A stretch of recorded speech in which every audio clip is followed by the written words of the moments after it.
morning class 7. This is the second video of chapter number 5. Last video में हमने पढ़ा था वेदर एंड क्लाइमेट्स के बारे में, टेम्परेचर एंड हीट जोन्स पढ़ा था। और अब हम अपने चैप्टर को आगे कंटिन्यू करते हैं। अब हम बात करते हैं एटमॉस्फेरिक प्रेशर के बारे में। Air has wait and it's exerts pressures on the earth surface. Air जो है वो उसका वेट होता है जो कि अर्थ सरफेस पे हमें अर्थ सरफेस को प्रेशर करता है, ठीक है। Atmospheric pressure in an indicator of weather and determine wind patterns across the globe. Atmospheric pressure can be defined as the force extend. देखो, एटमॉस्फेरिक प्रेशर जो होता है वो उसका इंडिकेटर, किसका इंडिकेटर होता है? वो वेदर और जो हवा चलती है उसको दिखाता है, ठीक है। एटमॉस्फेरिक प्रेशर जो है उसको डिफाइन हम कर सकते हैं कैसे? As a force exerted by a column. एक फोर्स जो लगती है एक पर्टिकुलर वेट और एक जगह पर, अर्थ के सरफेस के ऊपर एक पर्टिकुलर जगह या किसी भी वेट पर जो फोर्स लगती है एयर की, उसको हम बोलते हैं एटमॉस्फेरिक प्रेशर, ठीक है। The instrument use to measure atmospheric pressure is called barometer. और एटमॉस्फेरिक प्रेशर को मेज़र करने के लिए जो इंस्ट्रूमेंट यूज़ किया जाता है उसको हम बोलते हैं barometer. The unit in which air pressure is measured called मिलीबार्स।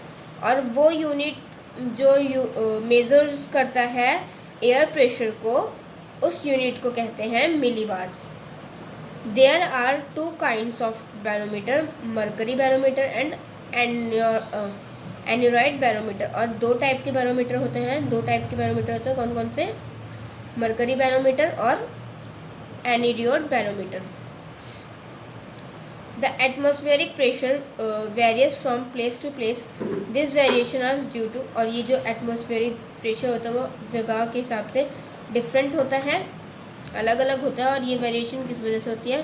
Temperature, density, height of place above the sea level and amount of the moist pressure present in the air, ठीक है। Next हम करते हैं डिस्ट्रीब्यूशन ऑफ एटमॉस्फेरिक प्रेशर। अब atmospheric pressure का distribution किस तरह से किया गया उसके बारे में पढ़ते हैं। Atmospheric pressure is the highest at sea level. Sea level जो होता है वो, उस पर हमारा जो एटमॉस्फेरिक प्रेशर होता है वो हाईएस्ट होता है। But on the mountains the density of air is less. But mountains पर जो इसकी डेंसिटी होती है एयर की वो कम होती है। Hence atmospheric pressure is also less. और वहाँ पर एटमॉस्फेरिक प्रेशर जो होता है वो भी कम होता है। The atmospheric pressure on the earth and the surface of the earth is also not the same. और एटमॉस्फेरिक जो होता है वो अर्थ पर भी सेम नहीं होता।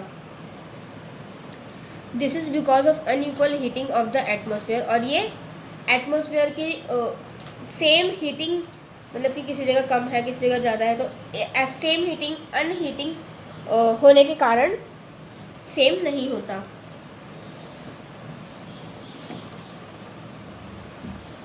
The atmospheric pressure should increase from the equator towards the pole. और जो एटमॉस्फेरिक प्रेशर होता है वो इक्वेटर के पोल के एक second. The atmospheric pressure should increase from the equator towards the pole. और जो एटमॉस्फेरिक प्रेशर होता है वो कहाँ से इंक्रीज होता है? इक्वेटर से। जो पोल्स, इक्वेटर से इसका जो प्रेशर होता है वो बढ़ना शुरू होता है। It is modified by the earth rotation. और ये अर्थ रोटेशन के द्वारा मॉडिफाई किया जाता है। The four major permanent pressure belts of the world. The equator low pressure belt 0 degree से 5 डिग्री नॉर्थ और 0 डिग्री साउथ से 5 degree south. Next the sub tropical, देखो जैसे कि आपके इस डायग्राम में दिख रहा है, the sub tropical high pressure belt, ये कहाँ तक होती है? 30 डिग्री नॉर्थ से 35 डिग्री नॉर्थ और 30 डिग्री साउथ से 35 degree south. The sub polar low pressure belt 60 degree north से 65 डिग्री नॉर्थ और 60 डिग्री साउथ से 65 degree south. The polar high pressure belt 85 degree north से 90 डिग्री नॉर्थ और 85 degree south से 90 degree south. ठीक है, आगे हम बात करते हैं विंड्स के बारे में। Horizontal movement of air in response to difference in pressure is known as wind. अब देखो, हॉरिजॉन्टल एयर की हॉरिजॉन्टल मूवमेंट जो होती है, डिफरेंट जो हमें डिफरेंट प्रेशर से रिस्पॉन्स देती है, उसको हम बोलते हैं wind. Wind always moves on blowing from high pressure to low pressure system of area. अब जो विंड्स होते हैं वो हमेशा कहाँ से स्टार्ट होती हैं? हाई प्रेशर से स्टार्ट होती है और कहाँ तक जाती है? लो प्रेशर तक वो जाकर रुकती हैं। Winds transfer tropical heat towards the pole. Winds जो होती है वो ट्रॉपिकल हीट ट्रांसफ़र करती है पोल्स को। The polar coldness towards the tropics. और जो पोलर होता है वो क्या करता है? अपनी जो कोल्डनेस होता है वो देता है। ठीक है, so in this way winds act as a mean for transfer of heat from one part to another part। और इसलिए जो विंड होती है वो क्या, विंड कैसे एक्ट करती है, कैसे काम करती है? वो हीट को एक जगह से दूसरी जगह पर ट्रांसफ़र करने का काम करती है। The direction of the wind can be found with the help of a wind vane. The speed of the wind can be measure. और हम विंड की जो स्पीड होती है वो कैसे मेजर कर सकते हैं?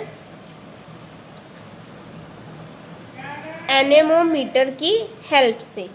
The direction of and the speed of the wind are never fixed. जो डायरेक्शन और विंड की जो स्पीड होती है वो कभी फिक्स नहीं होती, क्योंकि हमें नहीं पता कि जो हवा है वो किस जगह से और कब शुरू हो जाए और कितनी तेज़ी से चलना शुरू हो जाए। Winds can be classified into 3 major types. और जो विंड्स है वो 3 मेजर टाइप्स में क्लासिफाइड की गई हैं, बांटी गई हैं। प्लांटरी विंड्स, पीरियोडिक विंड्स और लोकल विंड्स। प्लांटरी विंड्स कौन से होते हैं? The winds which blow constantly and continuously throughout the year are known as. देखो, जो विंड कॉन्स्टेंटली ब्लो पूरे साल तक धीरे धीरे और कंटिन्यूसली ब्लो मतलब चलती रहती है, हवा जो चलती रहती है पूरे साल तक, उसको हम बोलते हैं planetary winds. They blow global level. और ये पूरे वर्ल्ड पर चलती है ये हवा जो होती है। ठीक है, ये जो होती हैं बहुत ही स्ट्रॉन्ग होती हैं, एक डेफिनेट होती है इनकी जो डायरेक्शन होती है मूवमेंट की वो कभी चेंज नहीं होती। और इन विंड्स को प्रेवेलिंग विंड्स कहा जाता है। The main types of planetary winds are the trade winds, westerlies and polar winds. और इसकी जो मेन विंड्स होती हैं, जो इसके टाइप्स होते हैं वो कौन कौन से हैं? Trade winds, westerlies and polar winds. Next हम बात करते हैं पीरियोडिक विंड्स के बारे में। This winds blow for a certain period in a particular direction. और ये जो विंड्स होते हैं वो एक पर्टिकुलर जगह पर कुछ टाइम पीरियड के लिए चलती है। Monsoon are also periodic winds. और जो मानसून होता है वो भी पीरियोडिक विंड्स होता है। ठीक है, this winds caused by the unequal heating and cooling. और ये जो विंड होती है वो किस लिए होती है कि अनइक्वल मतलब कि इनबैलेंस जो हीट ठंडी और गर्मी होती है ना, उस वजह से ये जो हवाएं होती हैं वो बहती हैं। The main type of periodic winds are the monsoon wind. और इसकी मेन टाइप कौन कौन सी होती है? मानसून विंड और लैंड ब्रिज और सी ब्रिज। ठीक है, नेक्स्ट हम बात करते हैं local winds. Winds which develop as result of local difference in temperature. Winds जो कि लोकल टेम्परेचर को मतलब लोकल डिफरेंट टेम्परेचर और प्रेशर को डिस्क्राइब करते हैं, उसको बोलते हैं लोकल विंड्स।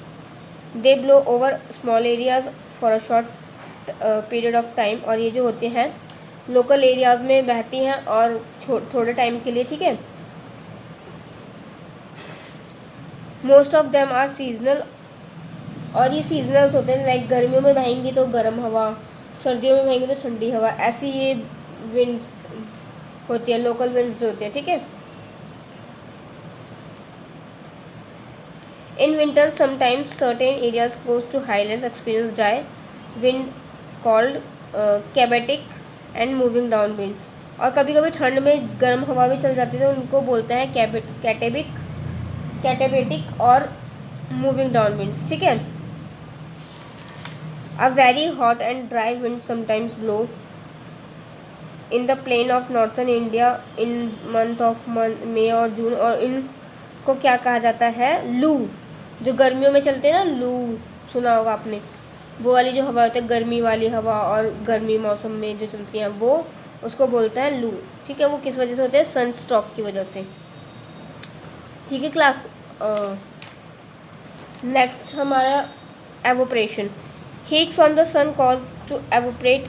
वो हीट जो सन के द्वारा वाटर को चेंज करने में, वाटर वेपर में चेंज करने में जो हेल्प करती है, वो from the surface lakes and oceans plants to exhale water into atmosphere through a process called, और इस प्रोसेस को क्या बोलते हैं? वाटर वेपर जो चेंज करता है लेक्स और चेंज होते हैं लेक्स एंड ओशंस वगैरह। Heat from the sun causes water to evaporate. देखो, हीट जो गर्मी होती है वो वाटर को हवा मतलब भाप के द्वारा उसमें चेंज करते हैं ना, वाटर वेपर। आप सबको पता है वाटर वेपर के बारे में। तो वही plants to expel water into atmosphere through a process called, और जो इस प्रोसेस को क्या कहा जाता है? Transpiration. Rate of evaporation increases on dry windy और हॉट डेज। और इनका जो एवोपरेशन होता है वो कभी इंक्रीज होता है? ड्राई विंडी और हॉट डेज में। ठीक है क्लास, हम आपका चैप्टर यहीं पे स्टॉप करते हैं। आगे का चैप्टर हम नेक्स्ट वीडियो में कंटिन्यू करेंगे।